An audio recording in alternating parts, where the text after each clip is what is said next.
Pokemon is a huge franchise that exists in many languages. That makes it possible for more people to enjoy it, but translation errors do pop up from time to time. So what's up, fellas? I'm Matt, and today we've got even more Pokemon mistranslations, as well as some other related mistakes. Alright, let's get started. What's up? I'm Elias, and let's kick things off with Megahorn today. It's a strong bug-type attack, but it's been mistranslated in multiple languages. In Pokemon Stadium 2, Bugsy's Heracross knows the move, but he calls it Megaphone in English instead. The move's name also meant Megaphone in Korean for many years, until it was finally renamed in Scarlet and Violet. These mistakes probably happened because the move's Japanese name is ambiguous. This name is also supposed to mean Megahorn, but the word for megaphone is spelled exactly the same. I'm trying to think of a joke because there's one right there, but I can't think of it. I feel like there's something there, like, you know how people will say you get somebody on the horn instead of on the phone? Yeah. There is a joke there, I just don't know what it is. But wait, the plot chickens. A move called Megaphone did exist in early versions of Gold and Silver, but it worked completely differently. It was a status move that lowered the target's special attack, and it was given to Pokemon like Noctowl. Eventually, Game Freak replaced Megaphone with Megahorn, spelled it the same in Japanese, and turned it into a bug-type attack instead. That was a good call if you ask us, because if Megahorn didn't exist, the selection of bug moves available in Gen 2 would have been dire to say the least. Leech Life was a weak early game move at the time, Pin Missile and Fury Cutter are unreliable, Twin Needle's effective power was just 50, and that's it. By adding Megahorn to the game in Gen 2, Heracross had a very strong stab move to depend on, and Game Freak didn't give it to anything else until Gen 3. Cool. This joke is not gonna make sense to anybody else, but Elias changed the word chickens in the script to chicken wolves. If you understand the chicken wolf reference, you are goated beyond belief. Nob Ogasawara localized the first 4 gens of Pokemon into English, but many of the bad translation choices in those games weren't his doing. Higher-ups at Nintendo of America screwed Nob. Higher-ups at Nintendo of America often ignored Nob's suggestions, much to his chagrin. In the first 2 generations, he primarily worked on the game's dialogue, while other people translated everything else. Nob had very little input when it came to the names of Pokemon, moves, places, items, and characters. One name he opposed was Mr. Mime. In Japanese, this Pokemon's name is Barriered, which probably comes from the English words barrier and weird. When the game was translated into English, Nintendo chose the name Mr. Mime, which Nob strongly disagreed with. Back in Gen 1, the only Pokemon that had genders were the Nidoran lines, but Nob knew that the gender system could be fleshed out in future games, and Mr. Mime's name would be an issue if that happened. People often joke about how Mr. Mime can be female, but Nob tried to put a stop to that before it even started. During Gen 1's localization process, he told the guy who named Mr. Mime, if they make sequels and they give genders to Pokemon, we're going to be hooped. Nob said the guy laughed him off and the name stuck. Well, wouldn't you know it, they were hooped. Generation 2 introduced a more robust gender system, and now most Pokemon can be male or female. Have you ever heard the word hooped used in that way before? Nope. Me neither. I kind of like it though. I guess so. I would just say f***. Well, maybe not on a family-friendly channel, you don't. I guess not, yeah. Mr. Mime was given a gender ratio of 50-50, because its Japanese name doesn't imply a gender at all. Despite what its English name suggests, Mr. Mime wasn't supposed to be 100% male in the first place. Nob wasn't able to convince Nintendo to change the name, and the same goes for many other bad English translations as well. At one point, he said, "It used to drive me bananas that they pay me to translate, and then refuse to reason with me over issues like that." When mistranslations come up in the English version of Gen 1, they usually appeared in other languages as well. Mr. Mime's name carried over into Spanish and Italian, and it also got a very similar name in French. This time, the German version avoided all this nonsense. Mr. Mime's German name is derived from the word pantomime, with no gendered honorifics in sight. Or an earshot, because never mind. I guess. Next up, Lediba and Ledian are listed as the 5-star Pokemon of the Pokedex, which is meant to refer to the patterns on their backs. If you look at their sprites in-game though, you'll notice that there are circles on their bodies rather than stars. So what's going on here? Well, this is the Japanese word for star, but can also be used to refer to a ladybug's spots. I think they do it in China as well. I think they do only because I can't think of the word for spots off the top of my head. There's a species called the 7-spot ladybug that can be found in Asia, Africa, and Europe, and its Japanese name could be translated as 7-star ladybug. In the same vein, you could translate Ledian's category as 5-star Pokemon or 5-spot Pokemon. The latter would be a much better choice because English speakers don't say that ladybugs have stars on their backs. Ledian's early Pokedex entries also talk about star patterns, which is another result of the same mistranslation. The stars out in space are spherical, but when people are talking about star patterns in English, they're almost almost always referring to this concave decagon shape. As a result, the Pokedex started calling them spot patterns instead in Pokemon Soul Silver. But you know what? There is a world where we're not having this conversation at all. In Gold and Silver's first demo, Ledyba and Ledian looked noticeably different. Ledyba still had circular spots, but they became stars upon evolving into Ledian. If Game Freak had stuck with that design choice, its category would have had a double meaning of sorts in Japanese. The pun would still be lost in translation, but the 5-star Pokemon category would make perfect sense in English anyways. Quick question, do you ever take your phone off silent? Ever? If I'm expecting somebody to call me back and I really don't want to miss it. I put my phone on silent the second I bought it, and I have not turned it on since. I told my parents about that last night, and they looked at me like I had 7 heads.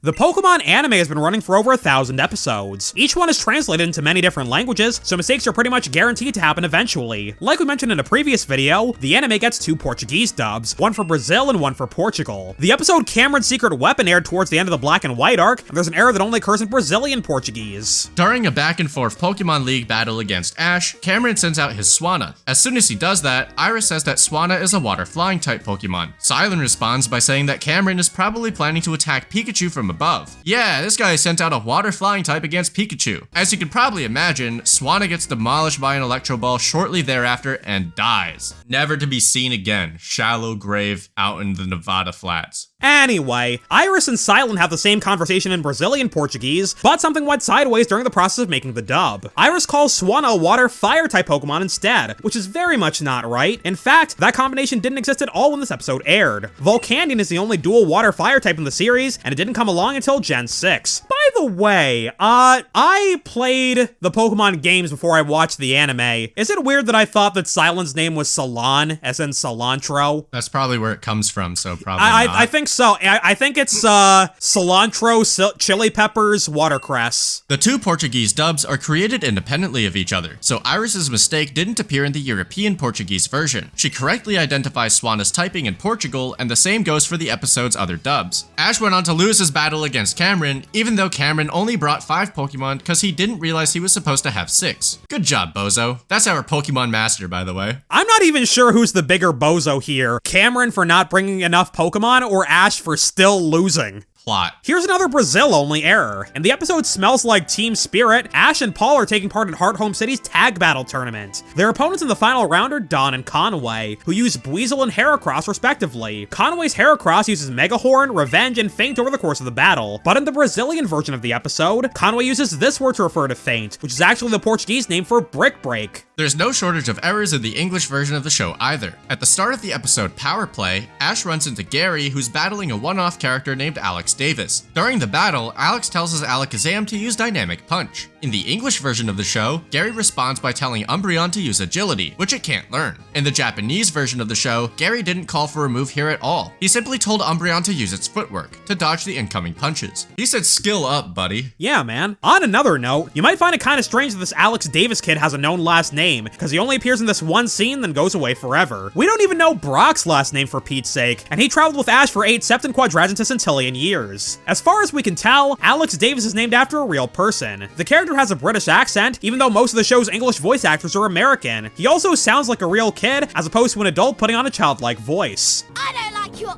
attitude.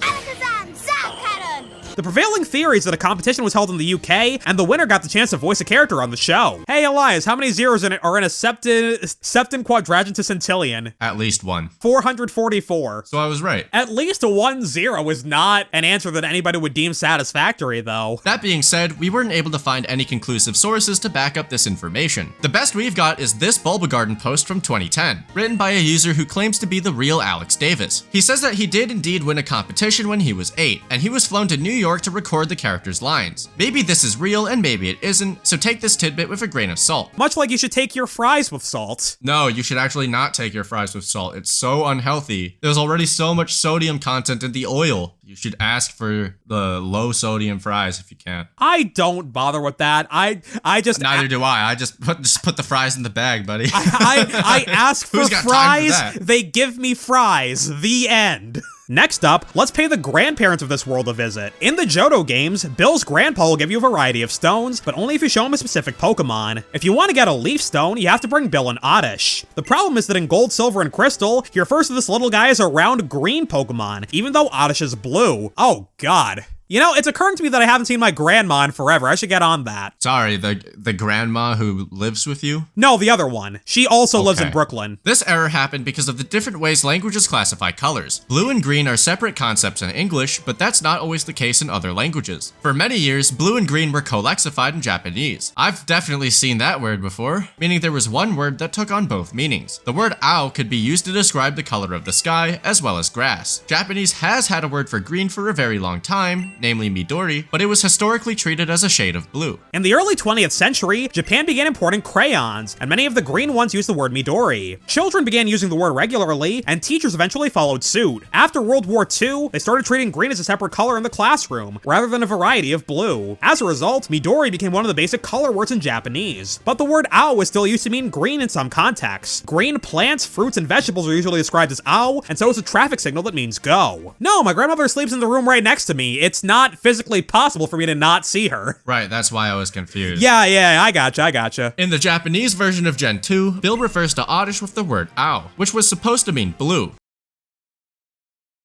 But the word still often means green when you're talking about plants, which is probably how the translation error happened. It's true that Oddish has green leaves, but that's not what Bill's grandpa was referring to. If you saw a carrot or strawberry with the leaves still attached, you probably wouldn't call them green. This guy also reappeared in Heart Gold and Soul Silver, and he calls Oddish blue in those games. So it's safe to say that green was a translation error. Colexification also happens quite a bit in English. There are two colors on your screen now, and you could call both of them blue. But it's a different story in other languages. Italian and Russian have separate words for light blue and dark blue, instead of an umbrella term that describes them both. Your family tree can also look very different depending on what language you're speaking. There are many different kinship systems around the world, and I'm a big fan of the more granular ones. Lilac is quite indecisive about where she wants to be. Yeah, she came over here for a bit, checked it out, but Spacer was occupying the bed. So yeah, she kinda meandered away. She's back in here now. In English, we've got the word uncle, which can refer to a variety of family members. It could be your mom's brother, your mom's sister's husband, or the equivalent members on your dad's side. But the Chinese kinship system is much more detailed than that. There are specific Mandarin words for all those people, plus a few more. To give a few examples, your dad's older brother is Bo, your dad's younger sister's husband is Gufu, and your mom's sister's husband is Ifu. That makes it easier to concisely express exactly how you're related to your uncle Aloysius. While we're on the topic, there's another definition of uncle in English that's always driven me crazy. Children are sometimes told to call adult male family friends uncle as well, even though you're not related to them. I've always wished there was another respectful word for that kind of thing, because that confused me when I was very young. Before I got older and learned more about my family, I didn't know which uncles and aunties were actually related to me. Elias says that this is just a me problem, and I'm not 100% convinced. I feel like that's a fairly common point of confusion when you're 4, you know? In the comments, did you know which aunties and uncles were related to you? Say yes and I'll give you $100,000. Whoa. Out of Elias's bank account. Hey. This is part of the reason why translation is such a difficult job. Not only do you need to know at least 2 languages, but you also have to be able to figure out ambiguities like this. If you want to translate the word uncle into Mandarin, you need to know what kind of uncle the text is talking about. We've talked about a lot of translation mistakes on MEPlaysGames, but there's a logical reason behind most of them. Languages don't neatly map onto each other one-to-one, so translators have to work out these ambiguities all the time. There are a lot of other obstacles that can get in the way of a good translation as well. Sometimes translators are overruled by their bosses, sometimes they're not given the proper context, sometimes the text they're working with is faulty to begin with, and the list goes on. At the end of the day, translators have a very difficult but very important job that we shouldn't take for granted. Thanks to their work, we can play Pokemon without being fluent in Japanese. Translators make games, TV shows, movies, and books available to wider audiences, which means more people have the chance to appreciate them. I've got one more quick sidebar. I went searching for a picture of a carrot for the section about Bill's grandpa, and Google's autocomplete suggested I search for carrot in Chinese instead. I didn't need to know that for today, but that goes to show how many language-related rabbit holes I've fallen down lately. There are 3 videos about mistranslations here on MEPlaysGames, and I wrote them all pretty much back-to-back in January. Elias did tell me what carrot was in Chinese when I told him about this. You're welcome. I do remember what it is, but I'm not gonna pronounce it on the internet. Wow, embarrassed because he's shit at Chinese. It's a language that I does not speak. Smells like Team Spirit? There's no way they got away with naming an episode that. I don't think that Kurt Cobain dying should mean avoid Nirvana references everywhere forever. It's the category of death. especially for like a children's thing. The kids aren't gonna know, usually. I remember we had a conversation about Chinese kinship 6 years ago, and I was like, why do you need all these words for aunt and uncle? But looking back on it, I take all that back. I like this. Well, it is more stuff to remember. It's more stuff to remember, but it is helpful to be more specific in your language without having to say, my mom's older brother's wife. I actually find it really annoying when a phone goes off in a public space. I don't think that's the worst thing in the universe. No, the worst thing in the universe is an alarm going off in public. That gives me so much. Oh my god, I hate that sound. Whenever that sound goes off, I get this like instant rush of adrenaline and anxiety because it's like the sound of waking up. I guess so, but like sometimes you do need to set a timer outside. I guess so. Seems that you have one more line. Okay, that's it. Get out of my house. Wait, this is my house. Shut up.